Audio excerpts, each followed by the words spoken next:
sardinha. Já vai... Mas assim, um dos motivos de eu ter feito engenharia de produção foi a partir do momento que eu empreendi.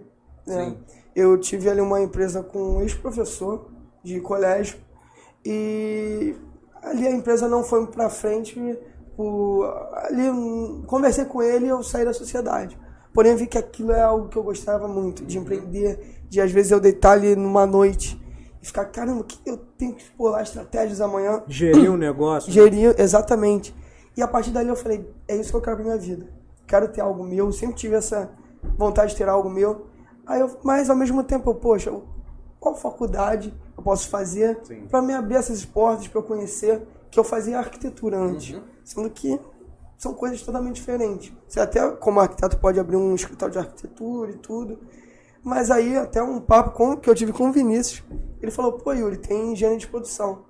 Aí eu fui lá, olhei, cálculo 1, cálculo 2, fiquei assim, mas foi uma das matérias que eu mais gostei. E a partir dali eu vi que ali também, principalmente, tem muitos professores que falam sobre empreendedorismo, como você, né? Então, eu vejo que também tem algumas pessoas que ficam meio que presos de tem que fazer uma faculdade para gerar aquela estabilidade de, pô, caso eu não consiga empreender, tem ali uma profissão, uma carreira. E assim, além da engenharia de produção, tem a administração também, mas teria algum caminho assim de, poxa, já que você quer empreender, tem esse caminho aqui. Quais são os caminhos?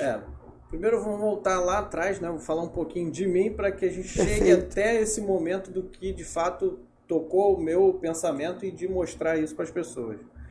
Eu comecei fazendo o curso técnico, né, para dar uma encurtada aí na história. Eu fiz curso técnico de mecânica, trabalhei com isso, trabalhei até no Parque de Materiais dos Afonsos, que fica ali próximo do Valqueiro e do Realengo e tal. E a partir dali eu vi que muitas pessoas utilizavam aqueles conhecimentos técnicos para prestar serviço para outras pessoas e além da profissão delas, aquela famosa carteira assinada, também conseguiam agregar valor extra hora de trabalho. Eu falei, poxa, se ele pode, eu também posso. Tenho as mesmas condições físicas e intelectuais do que eles, por que não fazer também? E eu já tinha essa pegada de ter isso comigo, de me incomodar, de ter que pedir dinheiro para pai, de ter que pedir dinheiro para mãe, ou ter essa necessidade também não foi nada muito simples, nem muito fácil, e via essa condição, vamos fazer alguma coisa. Então eu e meu irmão, ali pelos 13, 14 anos, a gente começou a lavar carro na rua e dos prédios, quem quisesse a gente lavava por R$10, que era a nossa saída de final de semana, e a gente começou a olhar que se a gente cortasse um dos dias do final de semana, a gente ia ganhar mais no final do mês. Então, tudo aquilo ali foi sendo um motivador e foi virando uma vontade de fazer mais. O meu irmão em si não entrou muito no mérito e tal, não continuou. E eu busquei, da mesma forma que você explicou, algo que pudesse me incomodar. E a engenharia, na época, já era algo presente, porque quando eu estava já tinha fechado o curso técnico, fui fazer outras atividades e acabei vendo outras pessoas, vivendo outras coisas e percebi que a engenharia civil estava muito próxima de mim por conta do meu pai. Então existia essa relação, meu pai sempre trabalhou com atividade relacionada à construção civil, apesar de não ser engenheiro, não ter nenhuma formação nessa área. A minha vida foi cimento, pedra, areia, tijolo, né, acabamento, essas coisas todas, vivi aquilo muito tempo com ele, e ele sempre empreendeu porque ele sempre foi autônomo, então ele dependia dessa relação direta, comercial, aquela batalha diária, e isso foi me tocando cada vez mais, e eu vi assim, poxa, mas a engenharia civil não é o time que eu preciso, não é aquilo que me pega. Gostava, mas não era o que me trazia vontade de estar ali. E aí foi quando eu descobri o curso de engenharia de produção. Tava um volume assim que tinha saído da esfera de uma ou duas universidades públicas, né, do sul do país, que foram as primeiras ali que estavam tratando desse assunto de maneira mais avançada. Estava começando então. Aí foi ali no período de 2000, então assim, os cursos começaram a ser assim, mais disseminados a partir de 94, 95, então já tem uma estradinha aí.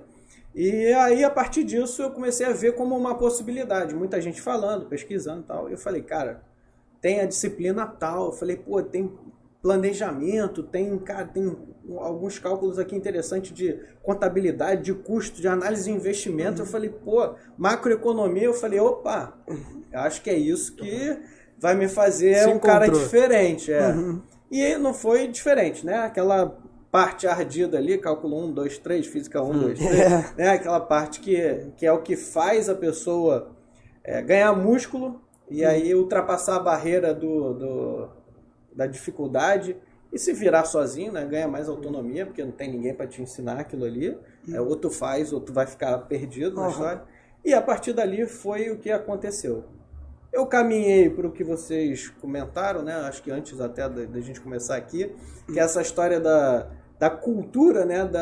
Que eu particularmente chamo, né? E muita gente já validou isso, que é a questão das limitações culturais, das coisas que embarreram as pessoas de fazer o diferente, né? O supostamente diferente, quando na verdade não tem nada de diferente, né? É criar autonomia, né? Criar independência, que é sair desse tradicionalismo de eu preciso ter uma CLT, eu preciso fazer um concurso público, né? Eu passei por isso, óbvio, eu tentei, né, os concursos e tal, mas nunca foi o meu, eu tenho que ser um concurseiro nato para sobreviver o resto da minha vida. Não foi isso.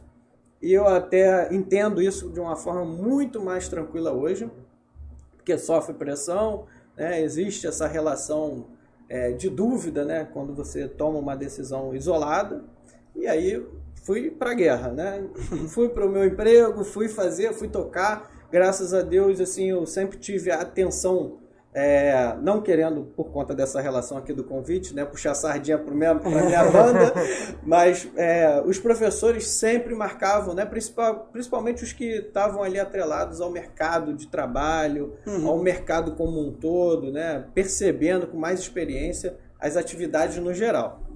Então eles falavam, faz o curso tal, se especializa nisso, olha para esse setor, cria essa independência. Né? Não fique esperando tal coisa, que não vai cair do céu, aquela coisa mesmo da realidade, de trazer a realidade. Exato. Nem todo mundo assume isso, né, como uma verdade, mas eu tive essa possibilidade. E aí, a partir desse momento, eu comecei a fazer muitos cursos, que são cursos que eu levo para a minha vida até hoje, e de enxergar algumas possibilidades, que foram fazer cursos gratuitos em várias escolas técnicas que tem pelo Brasil, e fui fazendo tudo de graça, porque eu não tinha condição de pagar, e na época era uma fortuna, por exemplo, como o curso de Project, que hoje eu bato na tecla para todo mundo, basicamente o cara que hoje trabalha com um projeto, não interessa de que setor, ele tem que conhecer pelo menos de organização de tempo, exato, MS Project. E comecei a levar isso como uma verdade, tanto é que eu trabalho desde 2004 com o MS Project. Caramba. Então já tem muito tempo, né? É uma realidade, para mim é presente, para a vida de muitos engenheiros é presente total, arquitetura também, sim, né? Sim. Então são realidades que de fato constroem ferramentas boas e ajudam. Mas o que seria esse MS Project? Ele é um apoio à gestão de projetos, e ele te traz uma organização das etapas do projeto.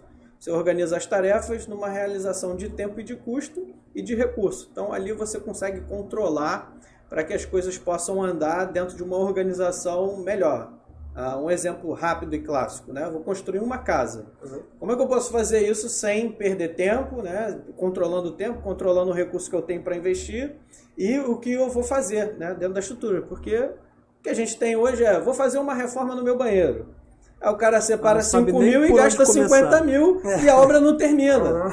Então, é uma ferramenta que te traz essa realidade de, estou gastando mais do que estou realizando, estou usando mais ou menos de recursos, estou pagando caro de um lado, né, em detrimento de outro, então eu posso gerenciar melhor minhas atividades.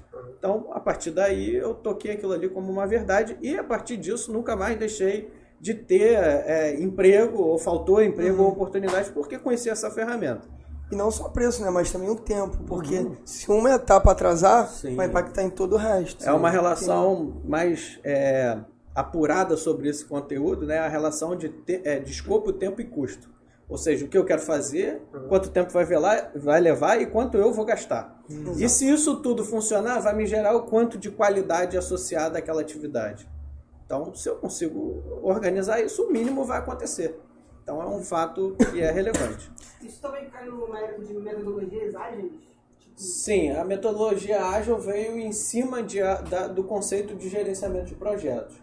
A diferença toda é que boa parte desses conceitos já são pré-existentes e eles foram retrabalhados, novamente analisados, com uma perspectiva diferente, para que eles pudessem ajudar de uma maneira mais organizada e mais rápida os processos empresariais. Então, a metodologia ágil vem para agregar valor no que já existia, que é o conceito do gerenciamento de projetos.